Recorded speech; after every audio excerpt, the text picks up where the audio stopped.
आज हम बात करने वाले हैं क्लास 9 की सीरीज का chapter 1 matter in our surrounding. ठीक है, चलिए स्टार्ट करते हैं। इससे पहले स्टार्ट करने से पहले मैं आपको बता दूं कि 10th की केमिस्ट्री की सीरीज मैंने डाल दी अपने चैनल पे, वहां पे जाके आप चेकआउट कर सकते हैं। तो सबसे पहले बात करते हैं एनसीईआरटी की लाइन बाय लाइन। ठीक है, तो सबसे पहले as we look our surroundings we see large variety of things with different shape, size and texture. ठीक है, हम अपने आसपास बहुत सारी चीज़ों को देखते हैं जिनका डिफरेंट शेप होता है, डिफरेंट साइज होता है और उनका डिफरेंट टेक्सचर होता है। उसी की मदद से हम उसको पहचानते हैं। Everything in this universe is made up of material. इस यूनिवर्स में सारी चीज़ें किसकी बनी हुई हैं? मटेरियल की। Which scientist have named matter, जिसको साइंटिस्टों ने बोला मैटर। ठीक, the air we breathe, the food we eat, stone, cloud, star, plants, all particles, even drop of the water is called matter. Clear?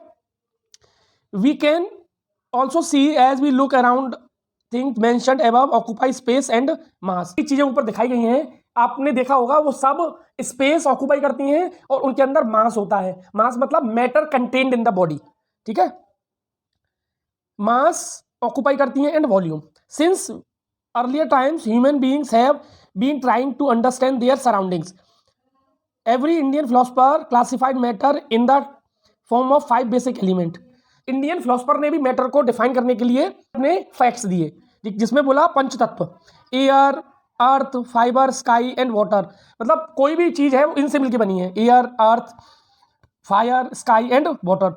According to them living and non living thing was made up of 5 basic element. चाहे वो living things हो चाहे वो non living things हो, वो किससे मिलकर बनी है? इन 5 तत्वों से मिलकर बनी है। ठीक है, modern day science we have evolved 2 types of classification of matter basis of their physical and chemical properties. ठीक है, अब हम क्लासिफाई कर सकते हैं मैटर को bye there physical and chemical properties. अब बात करते हैं हम फिजिकल नेचर ऑफ मैटर की। ठीक है, फिजिकल नेचर ऑफ मैटर में सबसे पहले है पॉइंट हमारा, matter is made up of particles. तो जो हमारा मैटर होता है वो किसका बना होता है? पार्टिकल का बना होता है। For long time 2 school of दो prevailed regarding the nature of matter. One school behave matter to be continuous like the block or wood, whereas the other thought that the matter was made up of particles like sand. Let us perform the activity to decide the nature of the matter is continuous or particle. देखो ये दो एक activity को समझाना चाह रहा है कि 2 स्कूलों के बीच में ये कंपटीशन हुआ कि उन्होंने बोला कि एक स्कूल ने बोला कि मैटर जो है वो कंटिन्यूस है, जबकि दूसरा स्कूल कह रहा है कि मैटर कंटिन्यूस नहीं है, वो किसी न किसी पार्टिकल से मिलकर बना है। इस एक्टिविटी की मदद से हम देख लेते हैं कि कौन सा स्कूल सही है। ठीक है, तो सबसे पहले क्या लिया? Take the 10 ml beaker, fill the half of the beaker with water and mark the level of the water. ठीक है, डिसॉल्व सम सॉल्ट और शुगर। ठीक है, observe any change in the water level. Do you think has happened to the salt? What does it disappear? Does the level of water changes? तो water तो का level तो change होगा ही जब किसी चीज को हम डिसॉल्व करेंगे। ठीक है, in order to answer this questions we need to use the idea that matter is made up of particles. ठीक है, अगर इस बात को समझना है तो हमें ये समझना पड़ेगा कि मैटर किसका बना होता है? पार्टिकल्स का बना होता है। What was these in the spoon? Salt, sugar has now spread through out the water. ठीक है, तो जब भी हम इसको मिलाते हैं, डिसॉल्व करते हैं वाटर में शुगर को या सॉल्ट को, तो वो डिसॉल्व होना स्टार्ट हो जाती है। और डिसॉल्व कोई चीज तभी हो सकती है जब वो पार्टिकल नेचर की हो। ठीक है जैसे यहां से देखिए वाटर में हमने क्या ऐड किया? सॉल्ट ऐड किया, और सॉल्ट ऐड करने के बाद वो सॉल्ट जो है वो यहाँ आके हमने उसको हिलाया और वो डिसॉल्व होना स्टार्ट हो गया। इसका मतलब यह है कि वाटर मॉलिक्यूल के बीच में एक सॉल्ट का मॉलिक्यूल आ गया। ठीक है, तो इसके बीच में जब ये दोनों के बीच में जब ये सॉल्ट आ गया, इसका मतलब ये है जिसमें डिसॉल्व हो गया। ठीक है, तो इससे ये पता लगता है कि हमारा पार्टिकल नेचर होता है किसी भी मैटर का। How small are these particles of the matter? Particles जो कितने छोटे होते हैं, मतलब पार्टिकल्स नेचर तो होता है लेकिन कितने छोटे होते हैं पार्टिकल नेचर में। ठीक है, अब अगली एक्टिविटी में इसको समझेंगे हम। चलिए अगली एक्टिविटी देख लेते हैं। हमने क्या किया? पोटेशियम परमैंगनेट लिया।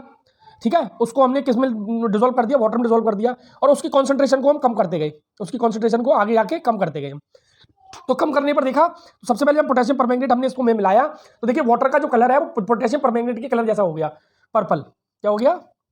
पर्पल कलर दिख भी रहा होगा आपको, ये पर्पल कलर हो गया। ठीक है, और जैसे जैसे पानी हम मिलाते जाएंगे वैसे वैसे पर्पल कलर जो है वो डिसअपीयर होता रहेगा, लेकिन खत्म नहीं हुआ।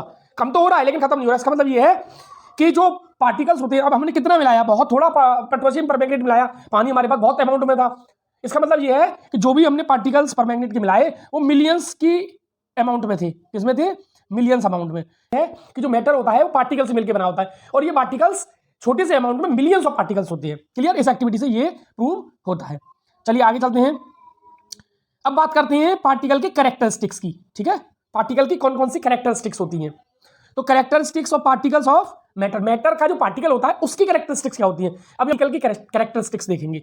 तो particle of the matter have space between them, particles के, मैटर के जो पार्टिकल्स होते हैं उनके बीच में होता है स्पेस। ठीक है ना। In this activity 1.1 and 1.2 we see that the particle of sugar, salt and Dettol, potassium permanganate got evenly distributed in water. Similarly, when we make tea, coffee, lemonade, ठीक है, और matter get into the space between them. देखिए चीनी या हम लोगों ने salt जो हमारे पास सॉल्ट था वो हमने वाटर में डिसॉल्व कर लिया। डिसॉल्व होने के बाद इसका मतलब ये है कि उनके बीच में स्पेस था तभी तो डिसॉल्व हुआ। ठीक है ना, यानी वाटर मॉलिक्यूल के बीच में स्पेस था तभी सॉल्ट और शुगर जो है उसमें जाके मिक्स हो गया। ठीक है, तो इसका मतलब पहली कैरेक्टरिस्टिक्स है कि particle of the matter have space between them, very important. ठीक, next, matter are continuously moving. ठीक है, पार्टिकल्स जो होते हैं मैटर के वो कंटिन्यूअस मूव करते रहते हैं। इसके लिए मान लीजिए एक एग्जांपल ले लेते हैं। क्या लेते हैं, एक अगरबत्ती ले लेते हैं। ठीक है ना, क्या ले लेते हैं, इन सेंस स्टिक्स ले लेते हैं। पास आएंगे, इंसेंस स्टिक के पास आएंगे तो आपको स्मेल सूंघने को मिलेगी, लेकिन अभी ये अनलेट है, अनलेट मतलब जली नहीं है। लेकिन जैसे ही आप इसको जला देंगे तो इसकी जो खुशबू है वो चारों तरफ फैल जाएगी, चारों तरफ फैल जाएगी। और अगर आप दूर भी हैं, अगर आप दूर भी हैं तब भी आप इसकी स्मेल को सूंघ सकते हैं। ठीक है, स्मेल को डिटेक्ट कर सकते हैं। इसका मतलब यह है कि जो पार्टिकल्स हैं वो कंटिन्यूअसली क्या कर रहे हैं, मूव कर रहे हैं। देखिए यहां से आप देख सकते हैं इसको, particles of the matter are continuously moving, that is they possess what we call the kinetic energy। तो ये जो पार्टिकल्स हैं इनके पास क्या है, काइनेटिक एनर्जी, यानी चल रहा है तो क्या होगी इसके पास, काइनेटिक एनर्जी। काइनेटिक एनर्जी होगी तभी ये चल पाएगा। ठीक है, as the temperature rises particles move faster, we can say that with the increase in temperature the kinetic energy of the particle also increases. जैसे ही हम टेम्परेचर को तो काइनेटिक एनर्जी भी क्या हो जाएगी, इंक्रीज कर जाएगी।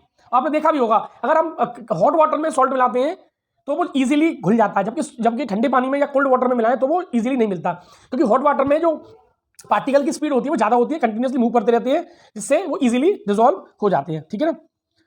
इसके बाद in the above 3 activities we observe that the particles of the matter intermix on their on with each other, they do so by getting into the space between them of the particle. This intermixing of the particles different type of matter on their own is called diffusion। intermixing of the particles on their own is called diffusion। Clear है, particles of the matter attracts each other. देखिए इस activity से समझिए, देखिए इस activity से समझते हैं इसको। Play with the game in the field make 4 group and forms human chain. या देखिए ह्यूमन चेन बना रखा है, पीछे से इन्होंने पकड़ रखा है एक दूसरे को। ठीक है, अब जब ये मूव करेंगे तो ये जो पीछे से इन्होंने पकड़ रखा है इसका मतलब ये है ये इनके बीच में अट्रैक्शन फोर्स है। ठीक है, इनके बीच में एक फोर्स काम कर रही है। ठीक है, तो वही यही बताना चाह रहा है कि particles of the matter attract each other. ठीक है, जैसे ये एक दूसरे को अट्रैक्ट कर रहे हैं ऐसे ही पार्टिकल्स भी एक दूसरे को क्या करते हैं, अट्रैक्ट करते हैं। कोई भी मास हो, ये 2 मासेस हैं तो एक दूसरे को हमेशा क्या करेंगे, अट्रैक्ट करेंगे। The above activity suggest that the particles of the matter have force acting between them. जब ऑब्वियसली जब 2 मासेस हैं एक दूसरे को अट्रैक्ट करेंगे तो इनके बीच में क्या होगा, एक फोर्स होगा। This force keeps the particles together. The strength of the force varies from the kind of the matter. ठीक है, तो डिपेंड करती है कि सॉलिड है, लिक्विड है या गैस है, उस पर डिपेंड करती है फोर्स ऑफ द पार्टिकल्स। अब देखिए क्लासिफाई कर सकते हैं पार्टिकल के स्टेट ऑफ द मैटर को। देखिए स्टेट ऑफ द मैटर, तो देखिए 3 टाइप की आपको मिलेगी, सॉलिड मैटर मिलेगा आपको, दूसरा लिक्विड और तीसरा मिलेगा आपको गैसियस स्टेट। ठीक है, तीसरा मिलेगा गैसियस स्टेट। इसकी फिक्स्ड शेप एंड साइज होता है, फिक्स्ड शेप एंड साइज। क्या साइज और शेप बदलता है सॉलिड का, नहीं होता है। उनके मॉलिक्यूल के जो बीच में जो फोर्स ऑफ अट्रैक्शन होता है वो बहुत ज़्यादा होता है। ठीक है, और स्पेस, इंटरमॉलिक्यूलर जो स्पेस होता है 2 पार्टिकल्स के बीच के स्पेस को हम इंटरमॉलिक्यूलर स्पेस बोलते हैं, इंटरमॉलिक्यूलर स्पेस। तो स्पेस क्या होता है, कम होता है, ध्यान रखिएगा। सॉलिड के जो पार्टिकल्स होते हैं उनका फिक्स्ड शेप एंड साइज होता है, फिक्स्ड वॉल्यूम होता है उनका, और इनके पार्टिकल्स के बीच में जो फोर्स होता है वो बहुत ही स्ट्रांग होता है, बहुत ही स्ट्रांग होता है, और स्पेस जो होता है वो बहुत ही कम होता है। ठीक है, उसको बोलते हैं हम इंटरमॉलिक्यूलर स्पेस। और अगर बात करें हम लिक्विड की, ठीक है, लिक्विड की बात कर लेते हैं। तो लिक्विड की जब भी आप कैरेक्टरिस्टिक्स देखेंगे तो लिक्विड का शेप फिक्स नहीं होता, शेप फिक्स नहीं है, जबकि साइज है वो हमेशा फिक्स रहता है, ठीक है, कम ज़्यादा थोड़ी ना होता है, साइज फिक्स रहता है, ठीक है। इनके जो पार्टिकल्स होते हैं उनके बीच में जो फोर्स होता है वो सॉलिड से कम होता है, सॉलिड से कम होता है लिक्विड में, ठीक है। लेकिन इंटरमॉलिक्यूलर जो स्पेस है, इंटरमॉलिक्यूलर जो स्पेस है पार्टिकल्स के बीच में वो थोड़ा ज़्यादा होता है सॉलिड से, ठीक है, थोड़े दूर दूर होते हैं लिक्विड में, तभी तो वो लिक्विड है, क्योंकि उनके बीच में स्पेस जो है वो ज़्यादा है, फोर्स कम है, ठीक है। अब बात कर लेते हैं हम गैस की, ठीक है। तो जब भी गैस की बात करेंगे हम, तो जो गैस के पार्टिकल्स होते हैं हमारे, ये जो गैस के पार्टिकल्स हैं, ठीक है, तो इनके बीच में जो स्पेस होता है वो बहुत ज़्यादा होता है, बहुत ज़्यादा स्पेस होता है। इंटरमॉलिक्यूलर जो स्पेस है, इंटरमॉलिक्यूलर जो स्पेस है वो बहुत ज़्यादा है, और फोर्स ऑफ अट्रैक्शन बहुत कम होता है, फोर्स ऑफ अट्रैक्शन कम होता है, तभी तो गैस के मॉलिक्यूल्स एक कमरे से दूसरे कमरे, दूसरे से तीसरे जगह, तीसरी जगह से चौथी जगह घूमते रहते हैं, फ्री टू मूव होते हैं बेसिकली, ठीक है। बहुत फोर्स ऑफ अट्रैक्शन बहुत कम होता है, नेग्लिजिबल भी मान सकते हैं। देखिए इस डायग्राम से आप इसको पूरी तरह समझ सकते हैं, ये सॉलिड का डायग्राम है, सॉलिड का एक छोटा सा पार्टिकल का हमने माइक्रोस्कोप लेवल पे देखा तो आपको कुछ ऐसा दिखेगा।